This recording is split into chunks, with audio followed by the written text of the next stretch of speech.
नमस्कार, हिमाचल आस्था के चैनल पर आप सभी का स्वागत है। मैं हूं शहनाज भाटिया और दिन भर के खबरों के पिटारे के साथ। भूमती क्षेत्र में गोली लगने से एक व्यक्ति की दुखद मौत। पोलिंग बूथ बदलने पर ग्राम पंचायत कोटलू के वार्ड 5 वर्षों के ग्रामीणों ने दी पंचायत चुनाव बहिष्कार की चेतावनी। सीएम प्रदेश अध्यक्ष का बड़ा दाव, नगर निगम चुनाव कांग्रेस ही जीतेगी। 7 लाख गाड़ियों के चालान पेंडिंग, 9 को सजेगी राष्ट्रीय लोक अदालत, मालिकों को भेजे जा रहे हैं मैसेज। हिमाचल में जनगणना का कांगड़ा से शंखनाद। धर्मशाला में 82 फील्ड ट्रेनरों का प्रशिक्षण शुरू, सोना से घर घर पहुंचेगी टीम। हिमाचल में मत्स्य उत्पादन के टूटे रिकॉर्ड, वित्तीय वर्ष 2025-26 में 818.02 मीट्रिक टन तक पहुंचा राज्य का आंकड़ा।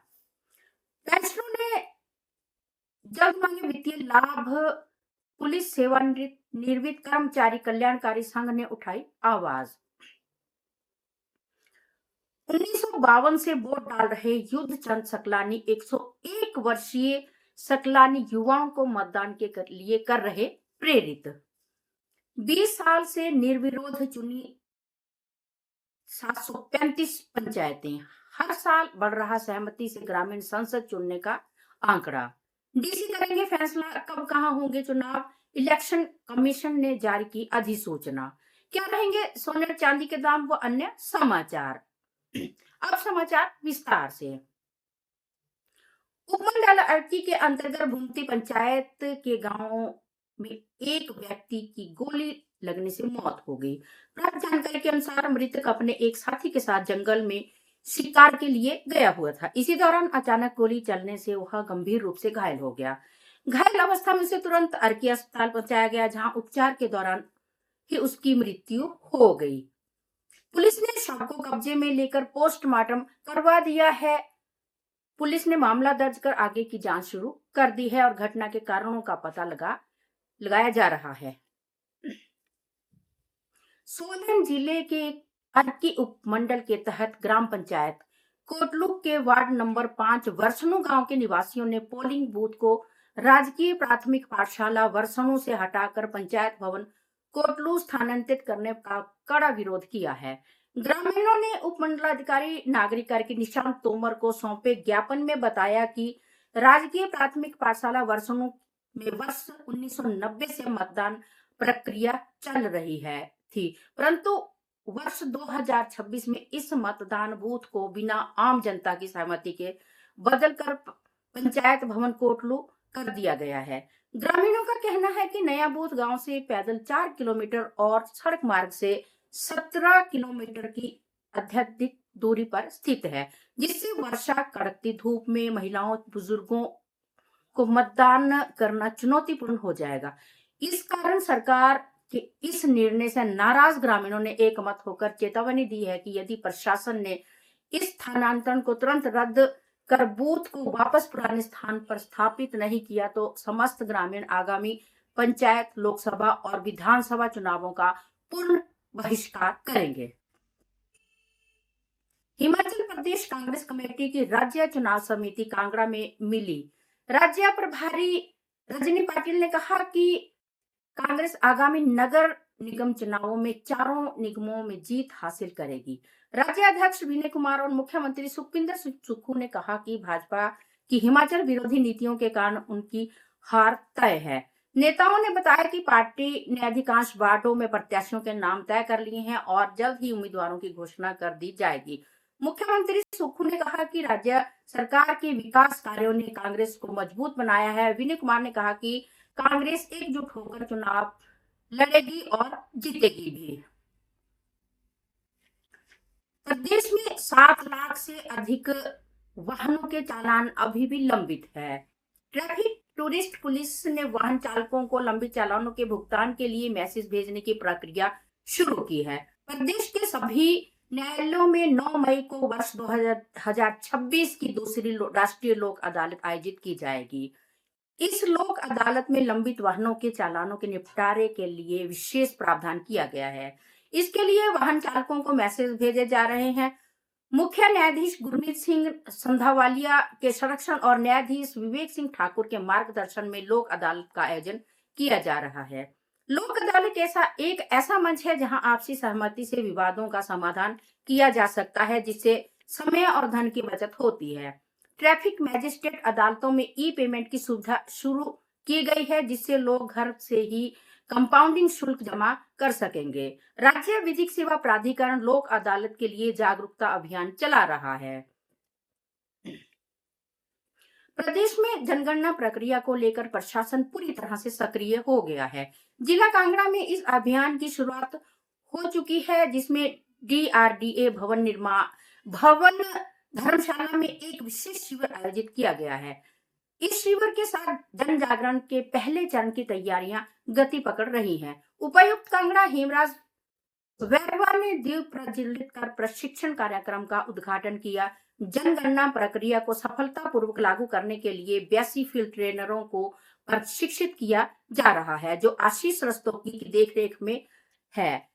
SDM इंदौरा सुरेंद्र ठाकुर और वरिष्ठ भूगोलवेत्ता कंवर विवेक सिंह मास्टर ट्रेनर के रूप में अपनी भूमिका निभा रहे हैं। यह प्रशिक्षण 6 मई तक चलेगा। हिमाचल प्रदेश के जलाशयों में इस बार मत्स्य उत्पादन में वृद्धि दर्ज की गई है, जिसमें गोविंद सागर जलाशय में 404 मीट्रिक टन मछली उत्पाद के साथ अव्वल स्थान हासिल किया है। पौंग डैम जलाशय 314.84 मीट्रिक टन उत्पाद के साथ दूसरे स्थान पर है। कोलडैम, चमेरा और रंजीत सागर जलाशयों में भी क्रमशः 6.63 मीट्रिक टन, 4.37 मीट्रिक टन और 88.18 मीट्रिक टन मछली उत्पादन हुआ है। राज्य का कुल मछली उत्पादन वित्तीय वर्ष 2025-26 में 818.02 मीट्रिक टन तक पहुंच गया है, जो पिछले 3 वर्षों की तुलना में 268.67 मीट्रिक टन अधिक है। इससे क्षेत्र के मछुआरा परिवारों को लाभ होगा। मत्स्य निदेशालय द्वारा जलाशयों के विकास के लिए निरंतर प्रयास किए जा रहे हैं। हिमाचल प्रदेश पुलिस सेवानिवृत्त कर्मचारी कल्याणकारी संघ का राज्य स्तरीय सम्मेलन हमीरपुर में आयोजित किया गया, जिसमें बड़ी संख्या में पेंशनरों ने भाग लिया और अपनी मांगों पर विस्तृत चर्चा की। संघ के प्रदेश अध्यक्ष चमन लाल ने पेंशनरों की समस्याओं को उठाया और कहा कि उन्हें प्रदेश सरकार के उस समय पर देय लाभ नहीं मिल रहे हैं। उन्होंने कहा कि 2016 से 2022 तक के भत्ते अभी तक जारी नहीं किए गए हैं और मेडिकल बिलों की अदायगी में भी देरी हो रही है। पेंशनरों ने सरकार से मांग की है कि उनकी अनदेखी न की जाए और उनकी मांगों को जल्द पूरा किया जाए। इस दौरान फौजियों की तरह पुलिस जवानों को भी ऑन ड्यूटी निधन पर गार्ड ऑफ ऑनर देने की मांग की गई है। नागचला निवासी युद्धचंद सकलानी 101वें जन्मदिन पर लोकतंत्र के प्रहरी कहलाए हैं। सकलानी 1952 से लगातार मतदान कर रहे हैं और अब वह 101 वर्ष के हो गए हैं। 30 अप्रैल 1926 को एक गरीब परिवार में जन्मे युद्धचंद सकलानी जहां गुरुवार को अपना 101वां जन्मोत्सव मना रहे हैं, वहीं पूर्ण स्वास्थ्य के साथ आगामी पंचायत चुनावों में स्वयं जाकर मतदान भी करेंगे। उन्होंने बताया कि जब से मतदान करने की प्रक्रिया शुरू हुई है, वह तभी से मतदान कर रहे हैं। उन्होंने सन 1952 में 26 वर्ष की आयु में पहली बार मतदान किया। सकलानी 1984 में प्रदेश शिक्षा विभाग से सहायक निदेशक के पद से सेवानिवृत्त हुए। उन्होंने 30 अप्रैल 1986 को अपने जन्म दिवस पर पहला किसान यूनियन की स्थापना की। उसके बाद वह बतौर अध्यक्ष 2010 तक किसानों के हितों की लड़ाई लड़ते रहे। युद्धचंद सकलानी ने कहा कि वह इस बार भी स्वयं नागचला मतदान केंद्र में जाकर अपने मत का सदुपयोग करेंगे। उन्होंने बताया कि उन्होंने 2 शादियां की हैं और दोनों पत्नियां मांचली देवी 97 व पुन्नी देवी 94 अभी भी परिवार का पूर्ण सामंजस्य के साथ संचालन कर रही है। उनके 4 लड़के व 7 लड़कियां हैं। उन्होंने युवाओं से अपील की है कि वे लोकतंत्र हित में मत का प्रयोग अवश्य करें। हिमाचल प्रदेश में पंचायती राज संस्थाओं के चुनावों की तैयारियां जोरों पर है। राज्य में आपसी सहमति और भाईचारे के साथ पंचायतों को निर्विरोध चुनने की पहल की जा रही है। वर्ष 2000 से 2020 तक 735 पंचायतें निर्विरोध चुनी गई थी और इन्हें 638.70 करोड़ रुपए की प्रोत्साहन राशि मिली थी। आगामी चुनावों में कितनी पंचायतें निर्विरोध चुनी जाएंगी, इसका पता 15 मई तक लगेगा। पंचायत समिति और जिला परिषद के लिए अभी तक एक भी निर्विरोध चयन नहीं हुआ है। ग्राम पंचायतों में आपसी सहमति की कई मिसालें हैं।